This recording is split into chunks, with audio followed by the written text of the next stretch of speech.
읽다 보면은 어떤 때는 잘 이해되지 못하는 본문들이 나옵니다. 이성적으로 이해가 안 되는 것도 그렇고, 때로는 왜 이 본문이 이렇게 갑자기 나왔는가, 이렇게 앞뒤 구절이 이해가 안 될 때가 있는데, 오늘 본문이 사실 그렇습니다. 출애굽기의 말씀에서 이제 출애굽의 위대한 역사를 위해서 하나님께서 모세와 아론을 부르시고, 이제 곧 위대한 역사를 행해서 하나님의 출애굽이라고 하는 하나님의 놀라운 일들을 행하셔야 되는데 갑자기 족보가 끼어드는 것이죠. 게다가 28절부터 30절의 내용 다 읽지 않겠습니다만, 30절에 보니까 모세가 여호와 앞에서 아뢰되 나는 입이 둔한 자이오니 바로가 어찌 나의 말을 들으리까 하면서 모세의 이 변명이 다시 반복되는 거예요. 그래서 이런 것들을 보면 우리가 먼저 생각해야 될 것은, 성경은 하나님의 1.1에 오류가 없는 하나님의 말씀이라는 것을 그대로 믿는 것이 중요합니다. 그래서 우리가 혹 이해가 안 되고 또 이성적으로 좀 잘 받아들이기 어려울 때도 있지만, 그것은 우리 인생들이 가진 무지함과 부족함인 것이지 하나님의 말씀은 1.1에 오류가 없는 것이죠. 그런 면에서 내 편에서 이해가 안 된다고 해서 그것을 이상하게 생각하는 것이 아니라 하나님의 뜻 가운데서 무슨 뜻이 있는지를 우리가 곰곰이 묵상하고 살피는 그런 태도를 갖는 것이 굉장히 중요하다고 할 수 있습니다. 오늘 그런 면에서도 오늘 보면 이제 모세의 변명이 또 나온단 말이에요. 만약에 이 성경 말씀이 하나님의 말씀이 아니고 인간의 자작이라면, 인간이 뭐 그냥 써내려간 그런 글이라면, 이렇게 인위적으로 만든 성경에 모세의 변명을 재차 넣을 필요가 없는 거예요. 볼륨 좀 낮춰주세요. 재차 넣을 필요가 없어요. 왜냐하면 인간이 그냥 다 미화하고자 하는 그런 여러 가지 목적대로 인간의 부족함이나 아니면 계속해서 이렇게 변명하는 것들을 재차 해가지고 이상하게 만들 필요가 없는 것이죠. 그런 면에서 오히려 모세의 똑같은 변명이 나오고 있는 것이 오히려 하나님의 말씀인 것을 증거를 하고 있는 것입니다. 다시 말하면 성경은 이 시점에서 다시 모세의 변명을 갖다 놓고 이렇게 출애굽하고, 우리로 말하면 구원의 역사가 인간으로서 이루어질 수 있는 것이 아니라 오직 하나님의 은혜라는 것을 다시 강조를 하고 있는 거예요. 그러면서 그 정도를 생각을 하고, 오늘 본문을 통해서는 구속받은 하나님의 사람들이 누구인가, 아주 위대한 하나님의 말씀을 살펴보면서 은혜를 나누고자 합니다. 먼저 이 족보가 나온 이유를 생각해 볼 필요가 있어요. 이 족보가 지향하는 것은 여러 사람들을 목표로 하고 있는 것이 아니라 레위 지파에 초점을 맞추고 있습니다. 그래서 14절에 보면 르우벤 지파를부터 시작을 하고, 르우벤의 동생이 누굽니까? 시므온이죠. 그래서 12명의 형제에서 뭐 앞에 글자만 외우시면 돼요. 르시, 레우, 단납, 가다, 이사, 요벨, 뭐 이렇게 외우시면 돼요. 르우벤이 먼저 장자란 말이에요. 그러니까 이제 레위를 말씀을 하고자 하는 것인데 갑자기 레위를 이야기하면 안 되잖아요. 그러니까 첫째 장자였던 르우벤을 먼저 이야기하고, 그리고 나서 15절에는 시므온을 이야기하고, 그 다음에 레위를 이야기를 하는 것입니다. 먼저 형들을 나열을 하는 것이죠. 그리고 난 다음에 레위 다음에는 다른 형제들이 나옵니까? 안 나와요. 레위를 말하기 위한 것이니까 다른 족보를 말할 필요가 없는 것이 그렇게 흘러가고 있어요.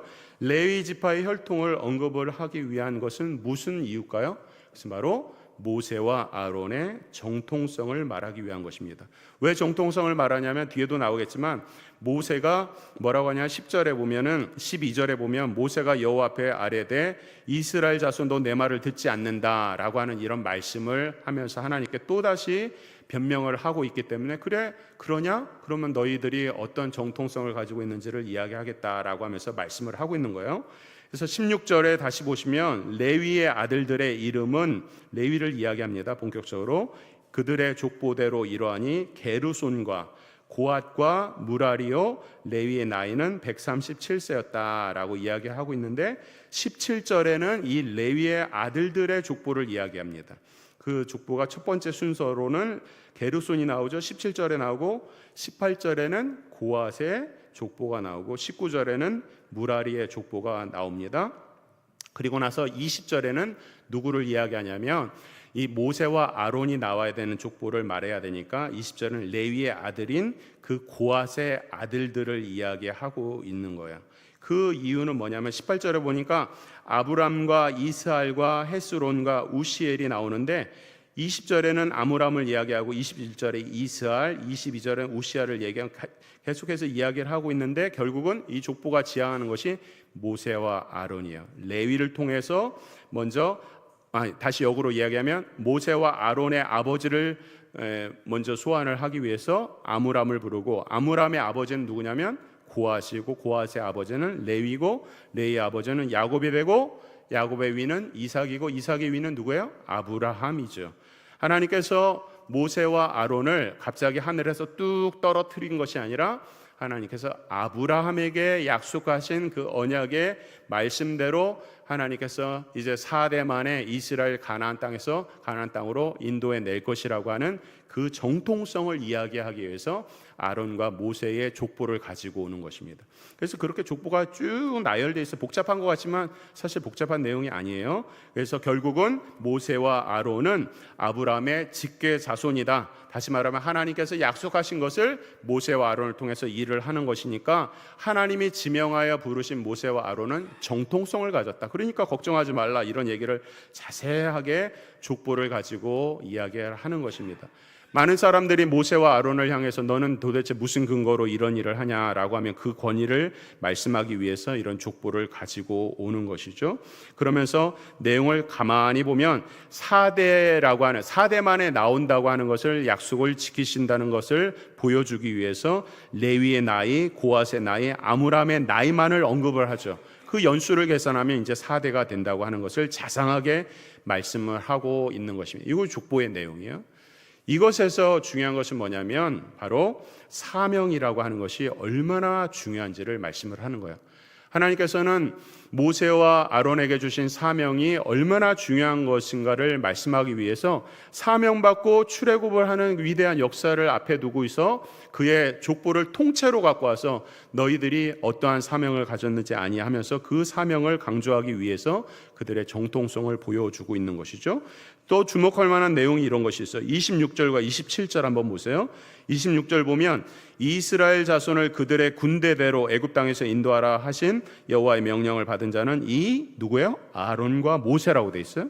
27절 보세요. 애굽 왕 바로에게 이스라엘 자손을 애굽에서 내보내라 말한 사람도 이 누구예요? 모세와 아론. 순서가 바뀐 거예요. 왜 바뀌었을까? 장자는 아론인데 순서가 바뀐 거예요. 그러니까 이 지금 족보나 이 순서를 볼 때에 당연히 아론이 먼저 나와야 되지만 아론은 이제 뒤처지고 모세가 먼저 등장을 하죠. 무슨 순서입니까? 결국 이것은 사명 순서라는 거예요. 하나님의 나라는, 거창하게 말하면 하나님 나라는, 쉽게 말하면 교회는 사명 순서인 거예요. 굉장히 중요한 진리입니다. 나의 순서가 아니에요. 여러분들의 경험 순서도 아니고, 죄송합니다, 직분 순서도 아니고, 여러분들의 가진 순서도 아니에요. 하나님의 나라는, 교회는 사명 순서예요. 사명을 통하여서 하나님께서는 교회를 일하시는 거예요. 아브라함이 그랬고요. 아브라함 장자입니까? 이삭이 그랬어요. 야곱이 그랬고, 요셉이 그랬고, 모세가 그랬어요.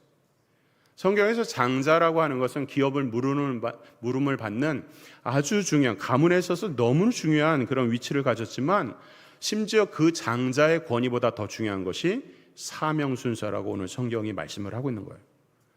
교회도 마찬가지예요. 오늘 우리가 살고 있는 이 사회가 민주주의지 않습니까? 교회도 민주주의죠. 모든 사람들의 의견을 묻습니다. 그래서 다음 주에 이제 공동회를 통해서 집을 사냐 마냐 이렇게 여러분들의 의견을 모아요. 굉장히 중요하죠.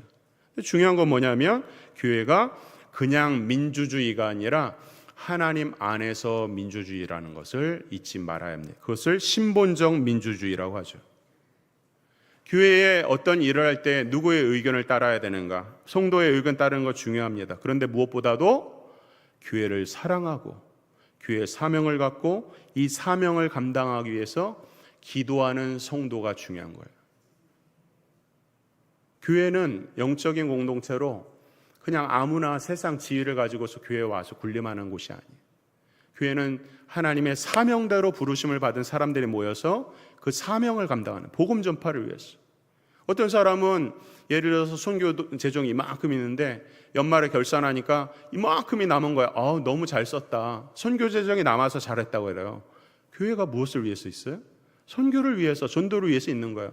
그러므로 그 재정이 부족해도 사명을 잘 감당한 것에 대해서 교회가 인정하고 그것을 생각하는 것이 재정 원칙이 돼야 되는 거예요. 사명을 감당했기 때문에. 재정은 비록 마이너스가 됐지만 민감한 얘기지만 어쨌든 그렇습니다. 그러므로 교회를 사랑하고 사명 감당하기 위해서 기도하는 것은 너무나도 당연하고, 사랑과 사명을 감당하는 데 있어서 기도 없이 하는 숫자는 의미가 없는 것이고 하나님과의 뜻과는 거리가 먼 것이라는 것입니다. 그러므로 우리가 진실로 하나님을 믿는다면 하나님께서 우리에게 주신 사명을 감당해야 될 것이고, 그 사명을 위해서는 교회를 사랑하는 마음으로 어떻게 해야 돼요? 기도를 많이 해야 됩니다. 기도를 많이 해서 하나님의 뜻에 거스르지 않도록 하는 것이 중요한 것이라는 거예요. 그런데 어쨌든 넘어가서 본문을 자세히 보면 이 사명을 감당하는 레위 사람들에게는 자랑할 것이 없습니다. 위대한 인물이 없어요. 21절에 보면 고라가 누구냐면 모세에게 반역한 반역당이에요. 그래서 심판을 받죠. 고라의 이름의 뜻이 뭐냐면 기회, 머리가 없다. 다시 말하면 반역의 무리라는 거예요. 레위의 자손으로서 사명을 받았는데 그 자손을 보니까 볼 게 없어요. 23절에 나답과 아비후는 어떻습니까? 하나님께서 주시는 방식대로 제사하지 않았어요. 여기에도 많은 해석이 필요하지만 그렇게 자기 멋대로 제사를 드림으로 인해서 그 자리에서 즉사한 사람들이 나답과 아비후죠. 이런 사람들이 이 거룩한 레위 사람들의 족보에 들어가 있다는 거예요. 그러므로 이들의 족보를 보건대 이 모든 레위 지파는 어때요? 불명예스럽고 자랑할 가치가 없는 인간의 족보라는 것입니다. 그러므로 오늘 족보를 통해서 말씀하고 있는 것은 모세와 아론이 나온 것은 오직 하나님의 은혜다라고 하는 것을 말씀을 하고 있는 거예요. 모든 것이 하나님의 주권이다. 이 부분을 먼저 생각하고, 두 번째, 이 레위 지파를 통해서 우리가 배울 수 있는 것은 놀랍게도 예배의 중요성을 이야기합니다. 오늘 우리가 살펴보는 레위의 지파들의 후예들은 나중에 제사를 감당하는 일, 그리고 제사를 하기 위해서는 그 당시에 이제 성막을 짓지 않습니까? 성막에 여러 가지 기구들을 옮기고 보관하고 관리하고 성막에서 제사를 돕는 일들을 민수기 3장 4장에 가게 되면 여러 가지 관리하는 일들을 감당하게 되는데, 이 일이 얼마나 중요하냐면 레위 사람들이 맡는 이 제사, 우리로 말하면 예배가 얼마나 중요하냐면 이 레위 사람들만 통해서, 레위 사람들을 통해서만 예배를 드릴 수 있어요. 제사를 드릴 수 있어요. 그러니까 레위 지파가 가지고 있는 이 가치라고 하는 것은 무한하다고 하는 것이죠. 각 사람에게는 하나도 가치가 없고 혈통으로서 자랑할 것이 없지만 어떻게 해요? 하나님께서 그렇게 사용하시니 위대한 가치를 갖게 되었다고 말씀을 하고 있어요. 그러므로 본문에서 모세와 아론을 강조하면서 그 사명을 강조하는 것도 중요한 부분이지만 레위 지파를 통해서 예배의 중요성을 오늘 우리에게 말씀을 하고 있어요. 가장 주목할 대목이 23절에 나옵니다. 아론은 암미나답의 딸 나손의 누이 엘리사바를 아내로 맞이하였고, 이게 좀 헷갈리게 써 있는데 암미나답의 딸이고 또 나손의 누이 엘리사바를 아내로 맞이하였다, 이렇게 되는 거예요. 그는 나답과 아비와 엘리아사가 이다마를 낳았다라고 하는데, 여기서 보면 레위 지파의 수장이라고 할 수 있는 아론의 아내가 누구냐? 엘리사바라고 이야기하고 있어요. 근데 이 엘리사바가 누구냐 하니까 암미나답의 딸인데 동시에 이 나손이라고 하는 사람의 동생이라는 거예요. 나손이 오빠라는 거예요. 그럼 이 나손이 누구냐라고 하는 것을 좀 살펴보면 민수기에 가면 광야 생활을 하면서 민수기에 유다 지파가 나오는데 유다의 수장이자 가장 유다 지파로서 헌신하고 충성을 다한 사람이 바로 나손입니다. 민수기 2장 3절에 보면 이런 말씀이 있어요. 동방 해 돋는 쪽에 진칠자는 그 진영별로 유다의 진영의 군기에 속한 자라 유다 자손의 지휘관은 암미나답의 아들 나손이요. 나손이 이런 사람, 유다 지파라는 거예요. 유다의 충성된 일꾼이에요. 그러면 이 나손의 후손이 누군지 압니까? 놀랍게도 루키서 4장에 보면 16절에 나오미가 아기를 받아 품고 그의 양육자가 되니 그의 이웃의 여인들이 그에게 이름을 지어주되 나오미에게 아들이 태어났다 하여 그의 이름을 오벳이라 하였는데 그는 다윗의 아버지인 이새의 아버지였더라. 베레스의 계보는 이러하네. 베레스는 헤스론을 낳고 헤스론은 람을 낳고 람은 암미나답을 낳고, 암미나답 나오죠? 다음에 암미나답이 누굴 낳아? 나손을 낳았고, 나손이 누구를 낳습니까? 살몬을 낳고 그 다음에 보아스를 낳고, 보아스는 오벳을 낳고 오벳은 다윗의 아버지 이새를 낳고 이새는 다윗을 낳았더라. 지금 이 족보가 예수님의 계보 족보인 거예요. 놀라운 거죠. 그래서 다시 말하면 유다의 지파와 지금 레위 지파가 결혼을 하는 거예요. 유다 지파에 하나님의 이 계보를 잇는 그런 위대한 유다 지파의 사람이 레위 지파에 시집을 가서 레위 지파 사람들과 연합의 관계를 맺고 있는 거야. 그래서 12지파 안에서 서로 결혼할 수 있는 것이지만 굳이 성경에서 유다 지파와 레위 지파를 결혼을 이야기하는 것은 사실상 많은 묵상거리를 던져주고 있는 거죠. 다시 말하면 예배는 무엇입니까? 예배는 하나님을 경배하는 것인데 누구를 경배하는 거야? 예수님을 경배하는 거야. 예수님은 누굽니까? 예수님은 우리의 구세주라는 거야. 구세주를 예배하는 것이 바로 이 예배, 경배이고 예배인데 영적으로 보면 예수 그리스도를 대망하는 것, 구원을 대망하는 것이나 예수 그리스도를 예배하는 것이 같다는 것을 말씀을 하고 있는 거예요. 예배는 오직 하나님의 택하심 받은 구원 백성들만이 예배할 수 있다라고 하면서 지금 이 예배하는 지파와 구원의 지파가 같이 연결되어서 이 레위 지파의 자격됨이 얼마나 위대한지를 말씀을 하고 있는 것입니다. 그러므로 예배의 자리에 앉을 수 있는 사람 누구예요? 오직 구원을 받은 사람이라는 거예요. 하나님께서 저들을 사랑하셔서 예배의 자리로 불러주셔서 지금 오늘 우리가 예배를 할 수 있는 것과 마찬가지죠. 그러므로 예수 그리스도와 한 몸이 된 사람만 예배할 수 있고 예배자는 곧 구원받은 사람이라는 것을 얘기하고 있는 것이죠. 그런 면에서 현대교회에서 열린 예배니 여러 가지 구도자 예배하면서 강력한 비트와 북과 여러 가지 것들을 통해서 현혹시키는 여러 가지 강렬한 것들을 감히 예배라고 말할 수 있겠는가 하는 생각을 하게 되는 거죠. 왜냐하면 그 모든 것은 예배는 예수 그리스도의 구원에 합당한 것이 돼야 되기 때문에 그런 것입니다.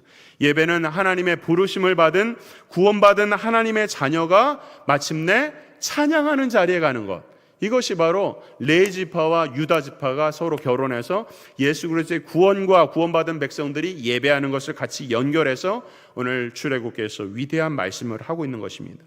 하나님의 사람들은 다 구속을 받았다고 말씀을 하고 있는데 이 구속을 영어로는 리딤이라고 돼 있거든요. 리딤이라고 하는 건 원래 자리로 돌려놓는 거예요. 원래 자리로 돌려놓는 것이 구속이라는 거예요. 다시 말하면 이 사람들은 원래 가나안의 사람들이었는데 애굽으로 내려갔다가 다시 가나안으로 돌려놓았다. 그것이 구속이라는 거예요.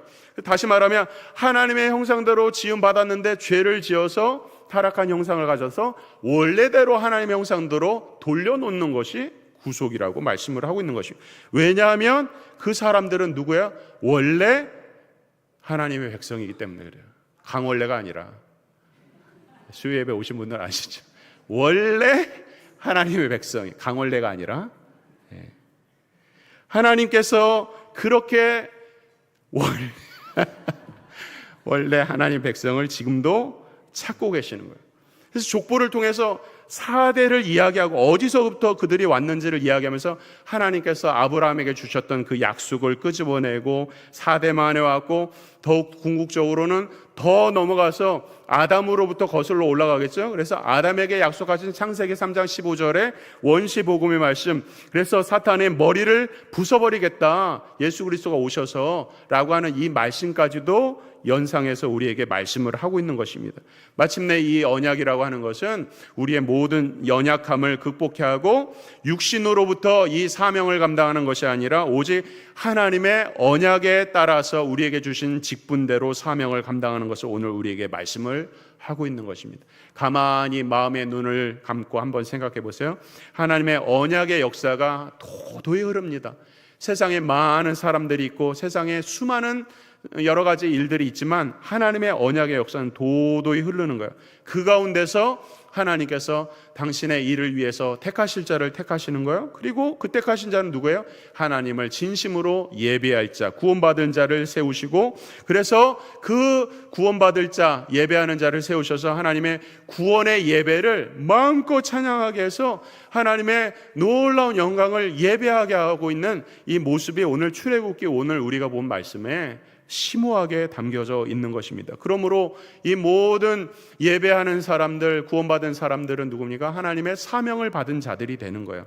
사랑하는 성도 여러분, 오늘 우리를 구속받은 하나님의 자녀로 부르셨습니다. 그래서 구속받은 자녀이기 때문에 하나님의 은혜를 찬양하고 예배하기 위해서 우리가 있죠. 그 사명을 또 잘 감당해서 하나님께서 지금도 찾으시는 예배자, 하나님께서 구원에 합당한 그런 백성들을 오늘도 이루기를 원하고 계시는 것입니다. 그래서 마침내 우리가 하나님을 마음껏 찬양하고 그 은혜의 역사를 찬양할 때에 언젠가 완전한 구속의 역사에 이르게 돼서 저 영광의 보좌 앞에서 온 열방들이 모여서 구속받은 백성들이 다 마음껏 하나님을 예배하고 경배하는 그날이 임하게 될 것입니다. 오늘 출애굽기를 통해서 예배하는 자, 구원받은 자가 예배한다 하는 이 결혼의 의미를 잘 깨달아서 우리의 하루의 삶, 일주일의 삶이 하나님을 늘 예배하는 구원받은 복된 성도의 삶이 되기를 주의 이름으로 축원합니다.